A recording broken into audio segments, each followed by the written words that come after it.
What's up, everyone? I'm showing you my Ivern deck list today. I tested this since the pre-rifts, I tested this in person, I tested it online, and I'm really happy with this deck. I wish I pulled an Ivern over number because I would have actually played this a lot more. I probably would have best of quest chased it, but I want to play better things, and there are better cards in the game right now. This is the best version or best form of Ivern that I could make. It was very debatable on me playing green Ivern over yellow. I decided on yellow, which I will show you.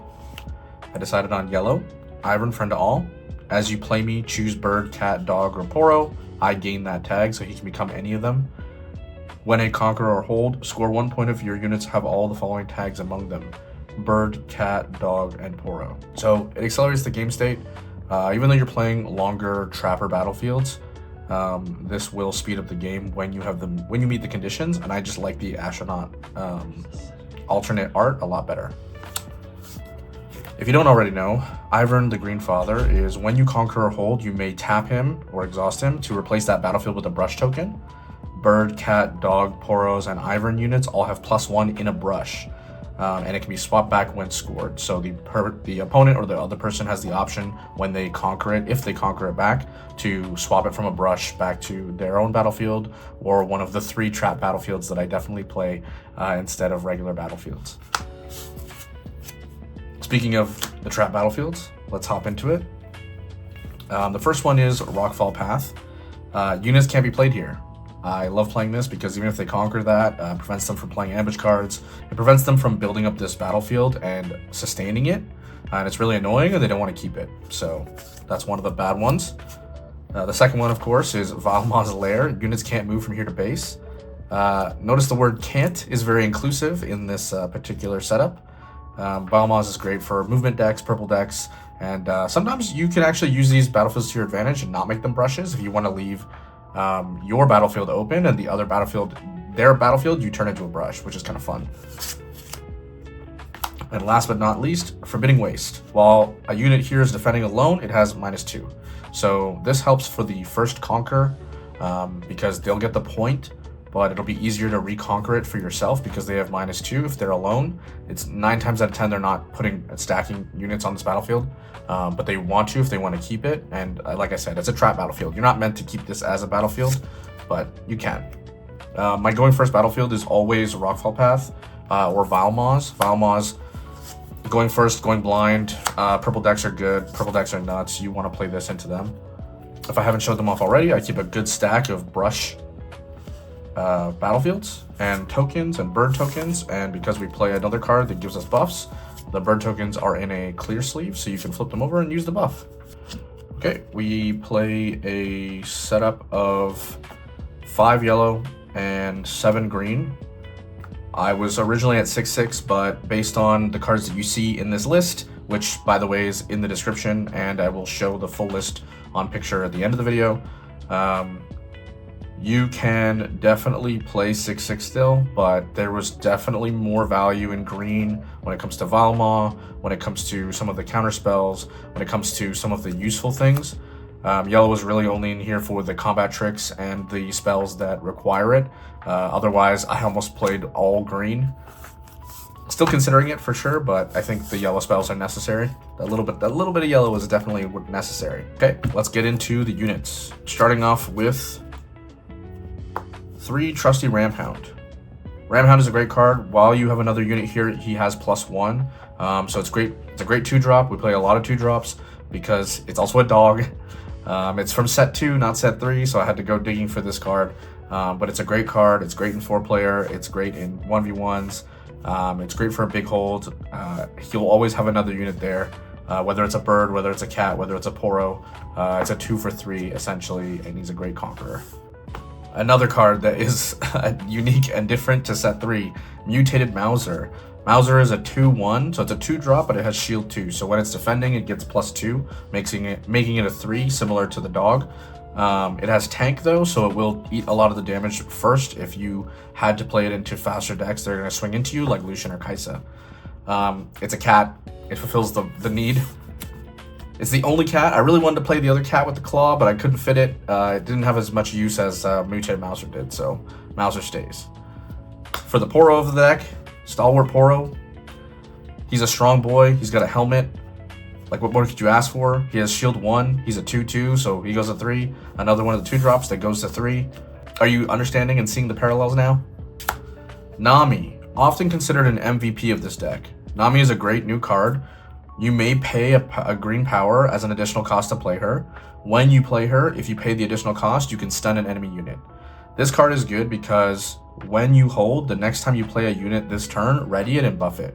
So you get a pseudo accelerate off of a 3-drop that sits on the battlefield with your other cards, and I think that's extremely useful. The stun is not as relevant in this deck, but it's also great in Vex. So if you're thinking about playing Vex, it's definitely useful for that. You play Nami at 2 because it's relevant at 2. You will see it sometimes. You don't do a lot of drawing in this deck. You do a decent amount, but nothing too crazy. You see it at 2. You don't need to play it at 3. It's not that broken. If she was like a 3-in-1 power for a 5 or something crazy like Sona, or a 4 and a power plus more might, then that would be kind of busted, honestly. Speaking of Sona, most green big hole decks, that's what this deck is. Sona, the actual MVP of this deck. While she's at a battlefield, ready 4 friendly runes at the end of turn. Busted. Actual MVP of the deck. If you have 2 Sonas on board, that's 8 might on a battlefield with like a deflecting bird or a dog or something. And you ready 8, which means you can play Valma for its ambush cost. Like, nuts. What a crazy card. There isn't much more to be said about that. Because we need to fulfill the birds, we play Ultra Soft Poro. I'm so glad you get to play this card because on a battlefield, it's a 5/5. Play 2, tap it to play 2 bird tokens with Deflect. You can play the birds, and the birds, when they move into the brush, are 2s instead of 1s with Deflect. You will always fulfill having birds as long as you have this Poro. And the idea is to get to this Poro. If you get to this Poro, even over Stalwart Poro, you get a Poro plus birds. That's 2 of the units for the cost for the extra point. It's actually really, really, really fast. Second best card in the deck, Valma. And yes, these are beautiful alt arts. Enemy units here with less might than me don't deal combat damage. When I hold, draw a card. This card is busted because it comes out of your hand at 8. Okay, when you hold, so even if it's just there on a battlefield, you draw an extra card per turn. If it's under 8, nothing deals damage, so you can protect everything. It doesn't get the +1 because it's a spider. Okay, so to be clear, it does have a tag. It is a spider.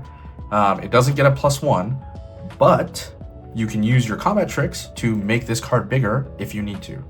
And that's what's really broken about this card. And when you make this card bigger, everything lower than its might still doesn't do damage. So if you're worried about something climbing up above you, like something with a punch first, you just pump Valma. Crazy. Last but not least, the third best card in the deck, Daisy. Daisy is a 9 and 2 power 8-drop. She enters ready. Reduce her cost by 1 for each of the following tags among your units. So when you have a bird, a cat, a dog, and a Poro, she's actually a 5/2 instead of a 9/2. Which again, based on the condition of the yellow Ivern, we're probably going to see or hit, so you can definitely do it. When she attacks, while your units have all 4 tags, so pretty much an ultimate, like it's geared to be an ultimate, stun an enemy unit here. It doesn't deal combat damage this turn. So you can have her enter ready, come out for 5, swing into something, and stun anything, even if it's bigger, so that she can clear a battlefield if you want to get that extra point. Or if you need to reconquer. Oftentimes, you'll probably pull all your units back when you're worried about losing a battlefield and just have them in base, so that when you get to play Daisy, you can play her for less, she enters ready, and she'll swing into something that helps you get a brush. Really good card. Came up very often, all the time actually. On to the spells. One of the cutest cards in the game. And the funniest thing about this card is that I often look at it like, based on the way the hand is holding the, or based on the way the hand is like petting the cat or squirrel or whatever this is, it looks like it's actually wrapped around it looks like it's wrapped around the creature's like neck. So it's like friendship, holding it like struggle. But yeah. Friendship is a 1 energy reaction. Choose a unit, give it a +1 for each of the following tags: bird, cat, dog, and Poro. So again, this can be a +1 or a +4. On reaction for 1 energy, this is better than on guard because on guard isn't even alone. This can pump anything useful. You can pump the Valmont +4. Like, this is a pump spell on crack. What a great card. 2 Charm. I wanted to play more of this because you're big holding, you want to like pull things into you while they're building up and establishing their base. You want to like pull things and get like, you want to spot removal them essentially, and that's what Charm does. Consideration here was also like Blitzcrank because he had tank and he's 5 might, but you don't really need it. Like 1 and 1 energy is enough. Speaking of 1 and 1 energy, Defy does all the things. It handles all the problematic cards. It handles Starcrossed. It handles all of the new simple spells, essentially. It won't handle Punch first, but that's why we're pumping and doing other things. So, still gotta play Defy. It's a green deck. It plays counter spells. Like, what else did you ask for? The draw power, air quotes. Discipline, you play 3 Discipline. Give a unit +2, draw a card. You can give anything +2, it's on reaction, it's another pump spell. Drawing a card is useful. You can do this to even their creatures and units if you're like desperate for a draw, but 9 times out of 10 you have something to play, so you're not worried about it. These are all great cards that you can use off of the Sona Re-Ready, by the way. Bot removal and elimination. Hidden Blade, you can hide a card, so you can hide this on the brush if you really want to. So if they get over anything and you don't have a stun card, you can just kill the unit and give them a 2 draw. You can also kill anything you want. Because you'll have all of your units at a battlefield mostly, aside from like Nami. You can, or maybe even Nami you have at a battlefield, sorry. You can just kill something and draw 2. Or you can give them a draw 2, which is okay. Hidden Blade's a great card, it's yellow. It's one of the reasons why we need the yellow power. Then we have Back Off. Back Off is a great unleashed card coming out. It's 3 energy. You can hide this card as well. If you play it from your hand, you draw a card. It stuns a unit. It's very simple. Sorry, I should have said that. Back Off just stuns a unit. It's great in Vex. This deck is very similar to Vex. We've been cooking Vex for a few friends of mine, and like, I just wanted to put all of the juice that I got from Ivern into Vex, and now all the juice coming from Vex is going back into Ivern. This is a great card and should be played in pretty much every green deck. Last but not least, I struggled to play this more than 2. I was originally playing this at 3, but I cut 1 down for the extra charm. I think the charm is way more consistency. This can make you bird tokens if you don't have them or you don't see the Poro, so you can fulfill the conditions if you need to, but the choice is also normally a counter spell. You get 4 back and 2 power. You can use this on pretty much anything. It's reaction speed.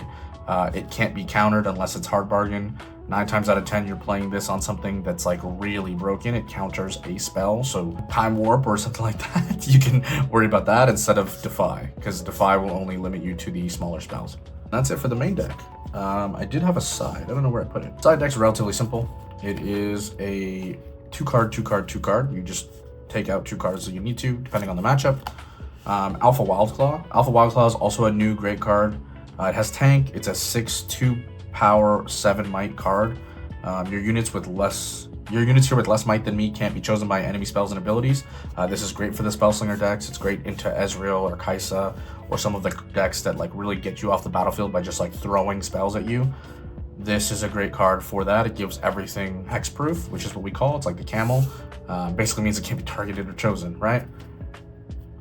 Gear removal, you're playing into Aurora. Aurora decks are annoying still. You also can want to play into Azir. They can play units faster than you, they can be mightier than you, but if you can stick to a battlefield and hold it, you can outplay the Azirs. Salvage will kill a gear and draw you a card, and it's an action, so you can do that on their swing, which is extremely useful. Next we have Call the Week.